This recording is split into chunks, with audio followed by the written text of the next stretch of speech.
Hello les amis, j'espère que vous allez bien. Wesh, si tu te poses la question pourquoi est-ce qu'il commence par la review de l'épisode numéro 2 et 3, pas la 1, bah frérot, j'ai déjà fait la review de l'épisode numéro 1 de Foot de rue extrême. Tu peux aller la regarder et revenir sur celle-là après, ou alors, inversement, tu peux regarder celle-là et après repartir sur celle d'avant. Bon, bref, trêve de bavarderie, je passe au générique. Mais avant de passer au générique, j'aimerais féliciter le frérot d'avoir répondu à la question de la dernière vidéo. Maintenant, nouvelle question.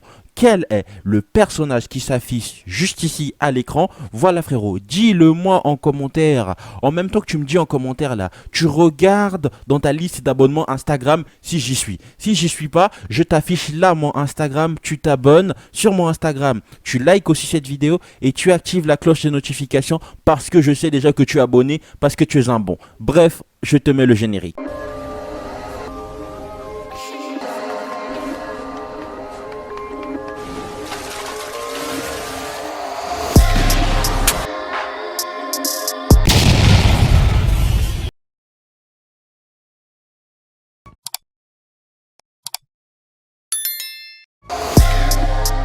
On met les bases de l'épisode. Fat, l'ennemi juré de Greg chez les Darkseid, doit choisir le défi du jour. Et pour bien faire chier son homologue qui est Greg, il va lui proposer un défi disant pas facile pour Greg. Je vous dis le défi. Fat et Greg doivent être capitaines de leur équipe. Le problème étant que Greg n'est pas du tout du genre bavard.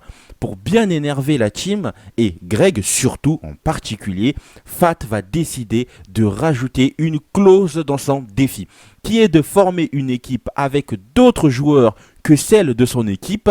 La team accepte le défi sous peine de perdre par forfait, mieux vaut jouer que perdre par forfait. Alors, Greg doit se débrouiller, mais le souci est que son capitaine ne lui fait pas du tout confiance et se dit que le match est perdu d'avance car Greg ne peut pas diriger une équipe. Mais Greg, il est malin, le boug, il est malin. Il décide donc de donner vie à ses explications.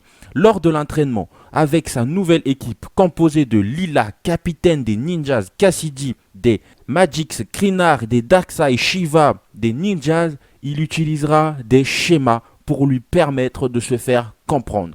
Les disputes dans la team sont là, beaucoup trop présentes. L'atmosphère est tendue. Paul lance le match. Le match commence. Si la première mi-temps était un enfer pour Greg, la deuxième mi-temps serait beaucoup plus marquant car, aussi timide qu'il soit, Greg a réussi à faire capituler l'équipe de Fat représentée des Darkseid. La team est principalement Sami est content de voir que son ami a passé ce cap et a pu diriger son équipe vers la victoire. Ce qu'il faut retenir alors dans cet épisode, je vais te donner mon avis et mes ressentis.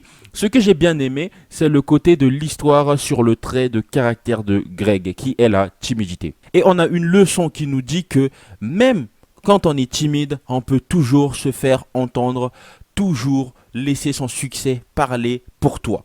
On passe à la review de l'épisode suivant, frérot. Dans cet épisode qui nous parle de l'histoire d'amour entre Zara et Samira qui va commencer d'une drôle des manières. Je vous explique? Ok. On retrouve Zara, joueur ou joueuse des Del Toro, aux côtés de son ami alias Sami, s'entraînant alors qu'ils ne sont pas du tout dans la même équipe, mais partagent tous deux un intérêt commun pour les mangas. Luna et Inès les ont vus s'entraîner et ceci a donné une idée à Luna pour le défi du match. Les équipes doivent échanger leurs joueurs. Pour la team, ça sera Luna et pour les Del Toro, ça sera Zara. L'idée de Luna à ce moment-là était que, vu qu'il les a vus s'entraîner, leur fusion était tellement marquant. Quand tu les vois s'entraîner, c'était marquant. Leur tir était beau.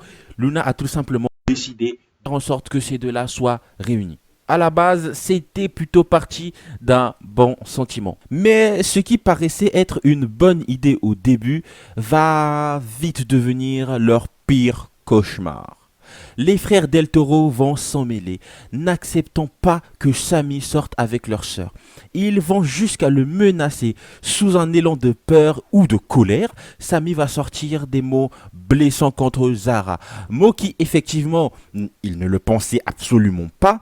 Et bien évidemment, Samy va chercher Zara pour pouvoir s'excuser. Mais sachant que l'entraînement de la team se passe très mal, Zara et Samy vont donc s'embrouiller durant tout l'entraînement. Mais quelques minutes humaines plus tard, Paul va lancer le coup d'envoi. Zara faisant toujours la tête à Samy pour que Samy puisse s'excuser.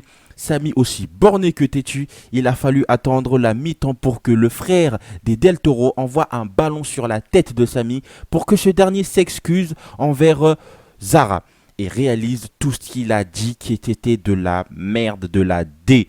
Et donc Samy s'excuse, le match reprend. Zara et Samy explosent tout avec leur nouvelle technique. Ils marquent des buts. Je te laisse un petit extrait de leur technique que moi je trouve absolument magnifique.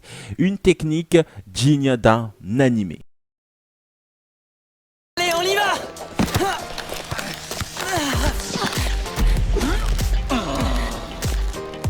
Attention! Regardez bien!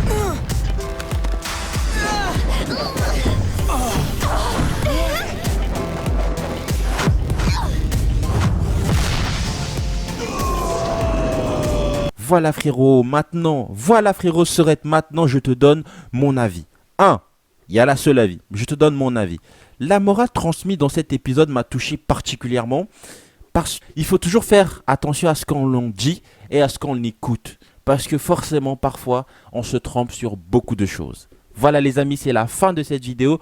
Donc, comme dit, n'oublie pas de liker, d'activer la cloche de notification, de partager cette vidéo et surtout de t'abonner sur mon Instagram qui s'affiche encore juste ici. Et moi, je te fais plein de bisous frérot. Ciao, ciao.